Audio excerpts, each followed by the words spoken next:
안녕하십니까. 김낙곤의 시사 본색입니다. 오늘도 이번 한 주 쏟아진 수많은 뉴스와 시사 속에서 그 속의 본질, 본색을 찾아보도록 하겠습니다.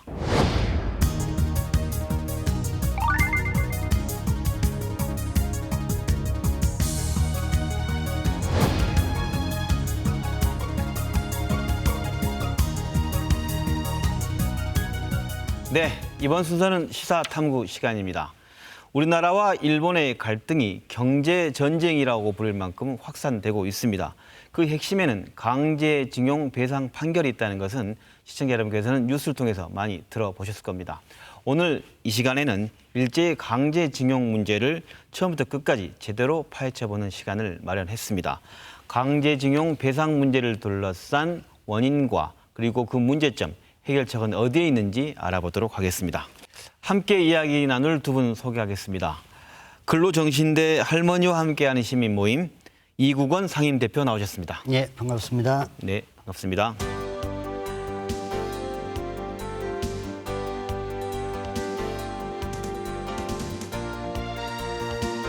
이번 소송을 대해서 법률 대리인으로 참여하고 계시는 김정희 변호사 나오셨습니다. 네, 반갑습니다. 네, 반갑습니다.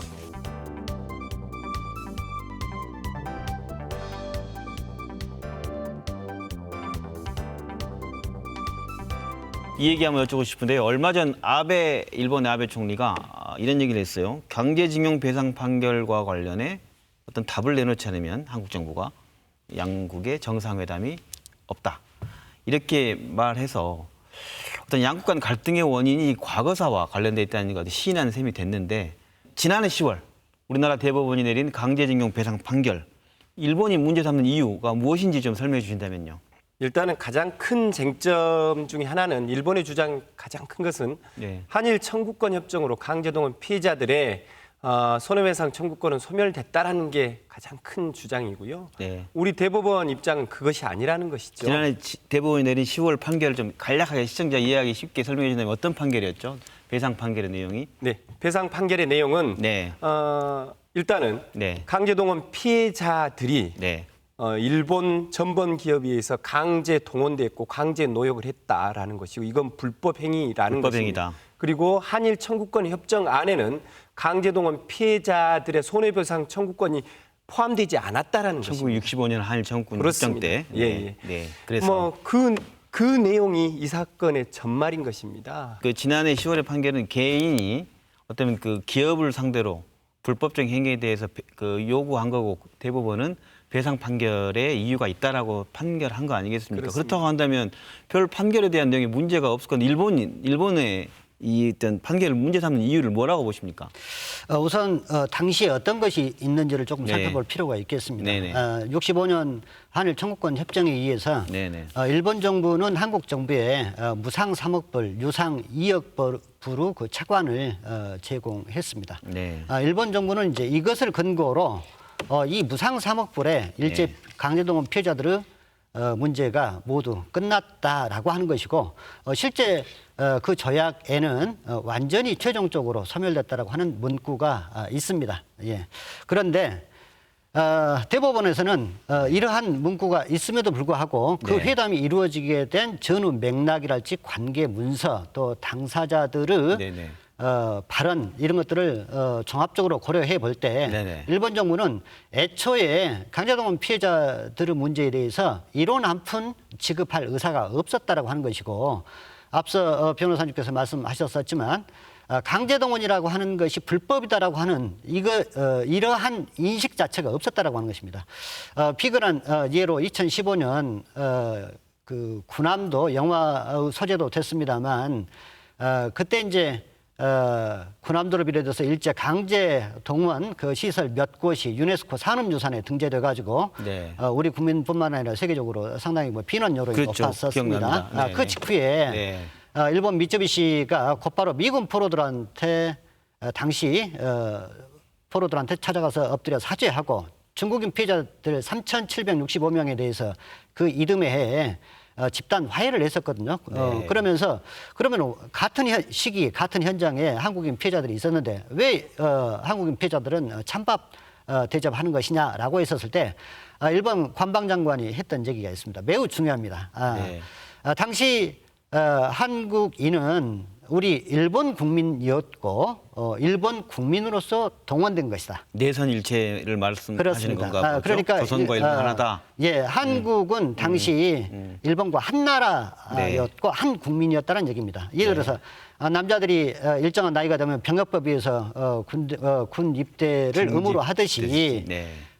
뭐 나라 어려움이 있어가지고 고생한 것이 네. 이것이 불법이라거나 손해배상해야 될 이유가 없다라고 하는 것이죠. 네. 그렇기 때문에 법적인 문제가 다르다라고 얘기를 했던 것입니다. 그러니까 이 인식하에서 당시 한일회담이 이루어졌었고 네. 무상사목불은 협정문에도 있습니다만 경제협력 자금 그 이상의 것이 아니다. 피해자들의 권리 문제와는 무관한 것이다라고 하는 것이 당시 일본 정부의 입장이었다라고 하는 것입니다. 네. 재밌는 것은 그동안 일본 외무성이랄지 정부 당국의 입장을 들어봐야 되는 것인데 그동안 외무성과 일본 정부 당국의 입장은 뭐였냐면 이 최종적으로 소멸된 걸로 본다라는 이 문구가 개인의 청구권이 없어진다라고 해석하지 않았고 개인의 손해배상 청구권이 있지만 그것에 대해서 외교적 보호권을 인정하지 않는다는 것입니다. 외교적 보호권이라는 건 국가가 그것을 도와주지는 않겠다라는 정도이거든요. 일본 법원도 그렇고 자기 일본 당국도 그렇고 그동안 한 근로정신대 할머니 등 강제동원 피해자 사건에 대해서 그 손해배상 청구권이 있다는 걸 줄곧 인정해 왔다는 것입니다. 왔다는 것인데 지금 최근에 아베 정권이 자국의 정치의 무언가를 이용하기 위해서 이것을 말바꾸기를 하고 있다는 것이죠. 이른바 이거 유체 이탈 화법도 여기도 또 그렇습니다. 적용된다는 말씀이시네요. 이 문제에 인정이 대해서는 맞다는 지금 거네요. 아베 정권이 저희는 인정하지 않은 줄 알았는데. 두입 갖고 다른 말을 하고 있다는 거, 한입 갖고 두 말을 하고 있다는 것을 보여주는 예가 있습니다. 그렇지 않나요, 이 예, 예. 원 대표님? 지금 제가 손에 들고 있는 문건이 그 2006년도 일본어로 되고. 예, 네, 그렇습니다. 네, 지금 현재 아베 총리가 네. 첫 총리에 취임했었을 당시에 네, 국회 네. 대정부 질문에 대한 답변서입니다. 당시 한국 정부에 제공된 무상 3억 불이 무엇이냐, 네. 그 성격 규정, 그다음에 네. 무상 3억 불에 일제 피해자들의 미불금이 포함되어 있느냐라는 질문을 합니다. 네. 이에 대해서 아베 총리가 이 무상 3억 불은 네. 한국과 특수한 관계를 고려한 네. 경제협력 자금이라고 얘기를 합니다. 독립축하금 그런 성격을 말하는 사실 건가? 그렇습니다. 네. 독립축하금이었습니다. 2006년부터 네.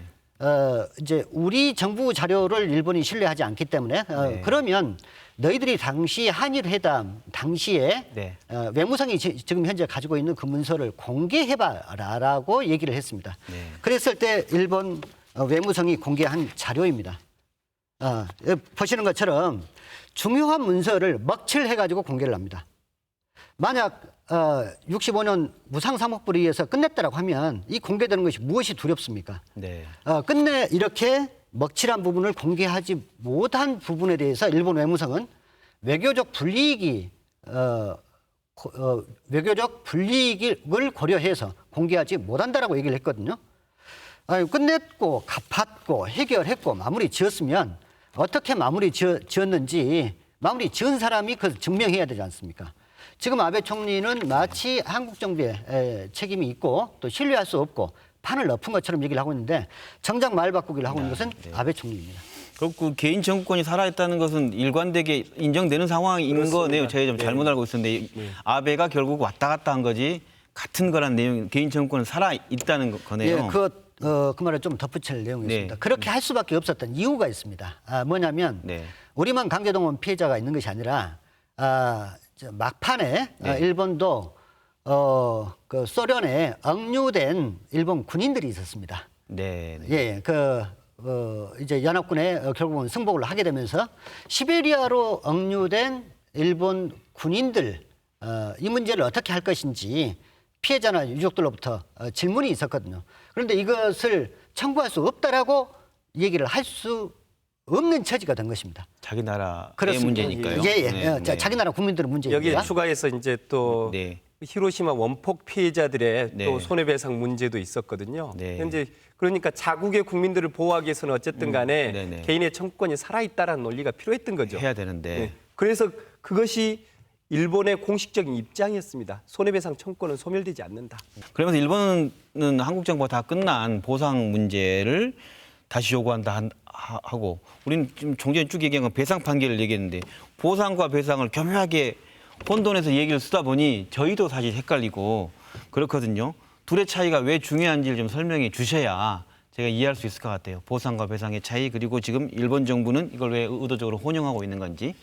일단은 첫 번째로 네. 보상과 배상의 개념이 다른 것인데 네. 배상이란 말은 불법 행위를 했을 때 그 불법 행위에 대해서 상대방이 입은 피해를 갚아준다라는 뜻입니다. 불법 행위에 대한 갚아주는 그렇습니다. 거. 네네. 근데 보상이라는 것은 그건 불법 행위가 아니고 네. 법적으로 어쩔 수 없는 조치에서 상대방이 재산적인 손실을 입었을 때 그걸 채워준다는 뜻입니다. 네. 그러니까 결국은 다른 것이죠.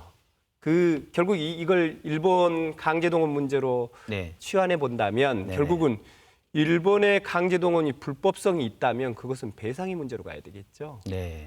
그리고 불법하지 않다면 그 정당했다면 그걸로 손실을 입었다면 그것은 국가에서 은혜적으로 베푸는 어떤 보상의 문제로 돌아갈 것인데 네. 그 차이로 오묘하게 자기들의 식민지 지배의 불법성과 강제동원, 강제노역의 불법성을 감추기 위해서 네. 인정하지 않기 위해서 지금 일본은 보상, 배상의 문제를 교묘하게 혼용하고 있다라는 생각이 들고요. 네. 일제 식민 지배나 또는 이제 일제 침략으로 인한 그 피해 국가에서 최초로 일본 당시의 그 강제동원이 불법이라고 하는 것이 사법부 판결이 난 것이 네. 작년 10월에 있었던 한국 대법원 판결이 최초 판결입니다. 네. 이것은 이제 일본의 입장으로서는 당시 냉전을 배경으로 한 65년 그 한일 청구권 협정 65년 체제가 네. 붕괴할 수 있는 매우 중요한 선례가 되는 것입니다. 만약 한국 사법부를 통해서 당시 어떻게 보면 봉합했던 또 야합했던 일본 정부 전후 처리 문제가 네. 근본적으로 이제 큰 그 구멍이 나게 되고 네. 한국뿐만 아니라 피해 국가에 확산되게 됐었을 경우에 일본이 이제 걷잡을 수 없는 상황에 내몰리게 되는 이런 것들을 빨리 수습하기 위한 그것도 중요한 배경 중에 하나가 있습니다. 거기에 더한다면 네. 북한은 일본하고 수교를 하지 않았죠. 그렇죠. 북한은 현재 일본에게 수교 정상화하려면 막대한 전쟁 배상금을 지불하라고 요구하고 있습니다. 예전에 아마 100억 달러가 얘기했을 겁니다. 그렇습니다. 예. 지금은 훨씬 더 줘야지 네, 할 수 네, 있다라고 네. 이야기하는 것 같습니다. 네. 결국은 그 문제의 불안감은 그렇죠. 지금 한국하고는 이미 다 이 문제를 정리한 것처럼 했는데 네. 한국 대법원 판결에서 일본은 식민지 지배를 불법적으로 했다라는 걸 명기해 놓고 있고 그렇다면 이 자료를 바탕으로 북한과 일본이 정상화를 해야 되고 전쟁 배상금 지급 문제를 논의해야 되기 때문에 그 불리함이 불안감으로 표출된 네. 것이죠. 더군다나 믿었던 과거 사례를 본다면 아까 말씀하신 것처럼 믿었던 한국 정부와 대법원이 사법부가 이런 판결을 처음으로 내렸기 때문에 더 충격적이었다 그런 말씀이신 거죠. 과거에는 이 한일 협정을 뒷받침하는 판결들과 정부의 움직임 실은 있어 왔기 때문에 그동안 한국 정부도 그렇고 일본 정부도 그렇고 기본적인 기조는 그랬습니다. 한일 과거사 문제, 강제동원 문제는 묻고 가자. 다만 경제적으로만 협력해서 지내보자라는 것이 기본적인 기조였죠. 예, 그래서 실은 한국 정부도 강제동원 문제를 해결하기 위해서 적극적으로 나서지도 않았고 일본은 그렇죠. 모르쇠로 일관했었던 네, 것입니다. 네. 그런데 작년 대법원 판결이 결국 그동안 묻어놨던 이 상처, 실체를 드러나게 했던 것입니다. 그래서 저희가 한 75년 잊고 지냈던 강제동원 문제가 처음으로 일본과 한국 사이에 논쟁의 대상이 된 건 이번이 처음이거든요. 네. 결국은 우리가 달라진 거네요. 우리의 인식이 깨지고 그것과 더불어 우리 대표님께서는 제가 봐서 평생을 본업도사 제쳐놓고 이 일 하시면서 이게 지나칠 수 없는 문제다. 강제징용의 문제는. 이걸 좀 시청자들은 설명해 주셨으면 좋겠어요. 일본이 한때는 이제 승승장구했었었죠. 그런데 이제 37년 중일 전쟁 그리고 이제 41년 아시아 태평양 전쟁으로까지 이제 확대되면서 네. 사실은 이제 무모한 도박에 나섰고 결국은 이제 전세가 기울기 시작하면서 이제 막대한 인력이 필요했던 것이죠. 이제 부족한 노동력을 이제 공급하기 위해서 막대한 이제 대규모 강제 동원이 벌어지게 됐었고 그렇게 해서 당시 이제 국내로 동원되신 분 이제 중복동원까지 포함해서 그 규모가 무려 650만 명 그리고 국외로 일본 남태평양 또 해외로 동원되신 분들이 125만 명 정도가 됩니다. 그 중에 이제 노무자가 한 4만 명 정도 되고 군인이 한 25만 명 정도 되는데 많은 사람이 이제 목숨을 잃고 또 그 후과를 겪어야 했었었죠. 우리 역사에서 대규모 이산 문제가 비롯되고 지금 현재 일본에 계신 그 제일 조선인 문제, 제일교포 문제도 사실 이에서 비롯된 것 아닙니까? 그런데 이제 벌써 이제 광복 74년이라고 하는 이 물리적인 시간이 지나고 말았죠. 피해자들 진실한 사과는커녕 배상 한 푼 받아보지 못했었고 지금 현재 국외로 동원되신 피해자 중에서 생존자라고 해야 전국적으로 불과 4천여 명 정도밖에 남아있지 않습니다. 연령으로 보면 다 이제 90대 고령이시고 많게는 100세 가까운 연세이신데 지금 생존에 계신다고 하더라도 사실 이제 내일 모레를 장담하기 어려운 상황이죠. 이분들 입장에서 가장 바라는 것은 저는 수천만 원 또 억대의 저는 배상금 아니라고 저는 생각이 듭니다. 그분들한테는 가장 필요한 것은 가해자로부터 진실한 사과인데 일본의 지금 태도는 전혀 지금 딴판인 것이죠. 많은 일제 그 강제징용 피해자들이 있습니다만 실제 소송에 나선 피해자들은 극히 드물거든요. 왜 그러냐면 그 중요한 자료를 일본 정부나 기업이 내놓고 있지를 않습니다. 그러면은 도대체 피해자가 누구이며 몇 명이며 어디서 어떻게 피해를 입었는지조차 파악되지 않는 상황에서 이 문제가 어떻게 끝났다라고 하는 것인지 논리적으로도 이 이름도 보더라도 우리나라 이름도 있지만 사실 상식 개명해가지고 우리나라 사람인데 일본 이름 경우도 많고 맞습니다. 아무 조사 지금 안 돼 있는 거죠. 네, 그렇습니다. 참 개탄한 일인데 여쭙다면 이런 문제에 대해서 독일이나 이렇게 다른 나라 사례 같은 경우는 이 문제에 관련해서의 과거 청산의 모범 사례도 있을 것 같고 일본이 배워야 될 게 있을 것 같은데 일본만 그러는 건지 독일도 그랬던 건지 어떻습니까? 일단은 이제 2차 대전 전범 국가의 사례를 보면 대표적으로 달라진 것이 독일과 일본의 입장인 것 같습니다. 일본의 입장은 일본 입장의 대표적인 예는 일단 사죄를 하지 않고 배상을 하지 않고 그 전에 사실 인정을 하지 않는 것이 일본의 가장 큰 문제이죠. 아니 잘못을 했으면 잘못을 했다. 그리고 미안하다. 라고 해야 그 다음에 이야기가 될 텐데 일본의 입장에서는 사죄와 배상, 사실 인정을 하지 않고 있습니다. 반면 이제 독일의 예를 봐야 되는데요. 독일은 패전 국가이죠. 패전 국가로서 전쟁이 끝난 후에 각국에 막대한 금액의 전쟁 배상금을 지급합니다. 배상을 했군요. 그렇습니다. 그것이 한두 푼이 아니라 100만 마르크, 200만 마르크 국가 규모나 피해에 따라 다르지만 그 정도의 전쟁 배상금을 지급하죠. 만약에 우리나라 한일 청구권 협정이 제대로 됐다면 한일 청구권 협정이 아니라 한일 국고 정상화 협정을 하고 거기에 따라 전쟁 배상금을 받아야지 맞았던 것이죠. 나라 간에 먼저 배상금 받아야 한다는 거죠? 그렇죠. 그 배상금을 받아야 되는 것이고 그 배상금과 별도로 독일은 강제동원 피해자 문제를 해결하기 위해서 엄청나게 노력을 했습니다. 그래서 전쟁이 끝나고 2000년에 비로소 재단을 만듭니다. 재단을 만들어서 이 피해자들의 개별적 배상을 해요. 그 배상 기간이 2000년에 시작된 게 2007년에 끝납니다. 개별적 배상이 끝난 뒤로 이 문제를 접지 않습니다. 기억하고 기념하고 역사를 바로잡기 위해서 각국에 기념 활동을 하도록 또 그 배상금과 유지비 이런 것들을 지급하거든요. 가장 중요한 것은 뭐냐면 전범국가로서 독일의 입장은 아픈 과거에 대해서 감추지 않겠다라는 게 첫 번째이고 우리가 책임져야 될 피해국가 피해자들에 대해서 배상을 하기 위한 최선을 다하겠다라는 입장에서 모든 게 진행됐거든요. 이 일본은 사실은 감추겠다. 이야기하지 않겠다라는 것이고 그다음에 배상 문제는 없지 않습니다. 그러한 근간이 어떻게 보면 유럽연합이라는 걸 이끌어내고서 서로 소통할 수 있는 큰 단일체가 가능한 것 같습니다. 아주 다르군요. 일본과 독일의 사례를 보니 좀 진행을 위해서 그렇다고 한다면 이제 이렇게 말씀 들어오면 이 내용은 배상하는 것은 너무 당연한 내용인 것 같은데 개인적으로 배상을 요구하는 건 그래서 우리가 지금 안 되니까 전범 기업에 대해서 자산 매각을 좀 하는 쪽을 갔는데 이게 무슨 내용이고 어떤 의미인지 간략하게 설명해 주신다면 시청자는 뭐 자산 매각 이게 무슨 얘기인지 그럴 수 있거든요.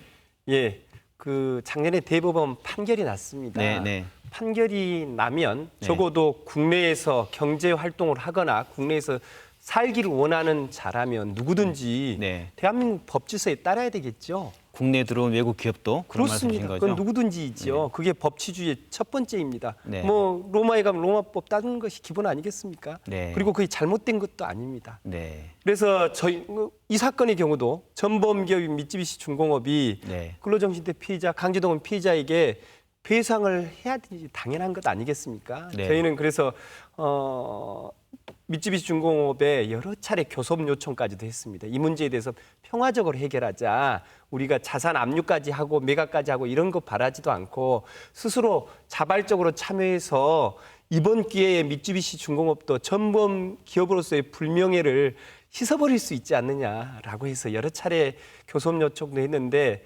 3차에 걸친 교섭 요청에 대해서 아무런 입장 발표를 하지 않았던 것이죠. 그래서 저희가 법률적 교섭 요청에 대해서 네, 그렇습니다. 네. 그래서 결국은 저희가 강제 집행을 할 수밖에 없었는데 강제 집행이라는 것은 뭐냐면 네. 판결에 대한 불이행 시에 상대방의 재산을 강제로 환가해서 팔아버린 절차입니다. 네, 네. 근데 크게 두 가지로 하나는 재산을 함부로 처분하지 못하게 동결하는 절차, 그걸 압류라고 하고요. 네. 그 다음에 그 재산을 환가하는 절차가 있습니다. 그것을 갖다 지금 이야기하는 매각명령이라는 절차가 그 일환인데요. 네. 저희는 지금 3월 달에 압류 절차를 마무리했습니다. 동결은 시켜놨죠. 그리고도 계속 교섭 요청을 했는데 교섭이 받아들여지지 않아서 네. 지난주에 저희가 이 재산에 대해서 매각명령 신청을 한 것입니다. 이제 환가, 그렇죠. 돈으로 바꾸고 바꾸는 거에 들어갔다는 말씀이네요. 경매로 들어가는 절차의 네. 시작을 저희가 한 것입니다. 저희는 이제 매각명령 같은 극한 조치를 취하기는 바라진 않았습니다. 그러나 네. 할머니들 연세가 90이 넘었고요. 네. 올해만 해서 벌써 세 분의 원고가 작고하셨습니다. 아, 네. 나머지 분들도 그 건강이 언제까지 허락해 주실지 모르는 것이거든요. 네, 네. 저희 원칙이 평화적이고 포괄적인 문제 해결은 바라는 것이지만 네. 생존 피해자들에 대한 문제만은 해결하고 넘어가야 된다라는 간절함이 실은 있었습니다. 모레가 광복 74주년입니다. 내일 모레 이제 광복절입니다. 이 문제까지 오는데 과거를 반성하지 않은 일본만의 문제인가? 역대 우리 정부의 잘못은 없는가를 한번 여쭙고 싶어요. 어떻습니까? 저는 이제 우리 정부 책임도 적지 않다고 생각합니다. 네. 65년 그 굴욕적인 그 한일 협정을 통해서 피해자들이 일본 정부나 일본 기업에 네. 권리 행사를 할 수 있는 길을 봉쇄해 왔었었죠. 그리고 피해자들의 목소리조차도 막아왔던 것이 사실입니다. 그게 이제 박정희 정권 그 이후 군부 독재 시절까지 계속 이어져 왔었고, 네. 87년 6월 항쟁 이후에서야 비로소 이제 피해자들의 목소리들이 나오기 시작했던 것이죠. 네. 저는 이제 그 무상사모법을 통해서 또 한국 경제에 하나의 디딤돌이 됐던 것도 사실입니다. 예를 들어서 포스코 신화, 한국을 대표하는 철강 기업, 그리고 세계적인 회사로 우뚝 섰는데 네. 이게 과연 일제 피해자들의 피와 땀 이것 없이 얘기할 수 있겠는가 하는 것이고, 그래서 저는 이제 청구권 자금으로 수혜를 입은 우리 기업들도 네. 그 사회적 책임을 다할 필요가 있다. 또 우리 정부 역시 일본 정부나 기업들과 무관하게 우리 정부로서 책임이 남아 있다, 이렇게 생각합니다. 다만 구분해야 될 것은 우리 정부는 도의적인 책임인 것이고 그 근원적인 원인을 제공한 일본 정부는 그 네. 법적인 배상을 면할 수가 없다라고 하는 것입니다. 네. 네. 여기에 좀 덧붙이자면 네. 네. 전전 정부 때의 일이긴 하지만 네. 헌법재판소가 그 판결한 게 있습니다. 그 내용 그렇습니다. 위안부 피해자나 강제동원 피해자들에 대해서 국가가 헌법이 명령한 적절한 조치를 취해야 될 의무가 있는데 그걸 하지 않은 것은 부작위이고 그 부작위는 위헌이라고 판시한 바가 있습니다. 결국 헌법재판소가 정부에게 왜 피해 배상 조치에 대해서 아무 노력도 하지 않느냐고 꾸짖는 꼴인데요. 네. 실은 그런 문제 해결에 위한 노력이 없었습니다. 전 정권 때도 그렇고 전전 정권 때도 그렇고요. 오히려 뭐 사법 거래를 한다거나 이해할 수도 없는 위안부 협정을 체결한다거나 하면서 오히려 한일 관계를 망치는 게 오히려 더 많았는데 제가 드리고 싶은 것은 현 정부에서도 다름이 있느냐에 대한 의문인 것입니다. 피해자 문제를 해결하기 위해서 이 문제에서 정부 부처나 청와대 누가 그걸 책임지고 있으며 누가 그 대안을 마련하기 위해서 나서서 일을 하고 있는지에 대해서 저희는 알 길이 없습니다. 그 부분에 대해서는 정부가 답을 내놓아야 될 때가 되지 않았나 싶습니다. 어떻게 보면 그동안 뭐랄까요, 그 강제징용 문제에 대해서 무관심했던 국민들도 이번에 한일 간의 경제 전쟁이 벌어지면서 그 원인으로 거론되고 있는 강제징용 문제가 뭐고 역사가 무엇인지 한번 되돌아보자 하면서 두 분들에게 묻기도 하고 관심도 가졌을 것 같아요. 네. 그런 계기가 된 측면도 있는데 끝으로 두 분께서 시민사회 당부하고 싶은 말씀 한 말씀 듣고 마무리하도록 하겠습니다. 피해자들의 노력, 그리고 이제 피해자들의 노력에 같이 힘을 보태오고 있는 시민단체. 네. 이것만으로는 정말 국가 간의 이 어떤 그 빚어진 이 문제를 해결하는데 현저하게 힘이 못 미치는 것이 사실입니다. 네. 이제 그런 속에서 일본의 그 부당한 행태에 대해서 국민 각자가 과거 역사도 되돌아보고 또 자기만의 방식으로 일본은 부당함에 항의하는 행동을 취하는 것에 대해서 참 많은 것들을 좀 생각하게 됩니다. 그런데 이제 넘어야 될 벽들이 좀 적지 않습니다. 예를 들어서 지금 자산 매각 명령을 신청을 했지만 이 매각 그 과정이 쉽지 않고 이 과정에서 부담해야 될 저희들의 짐도 적지 않습니다.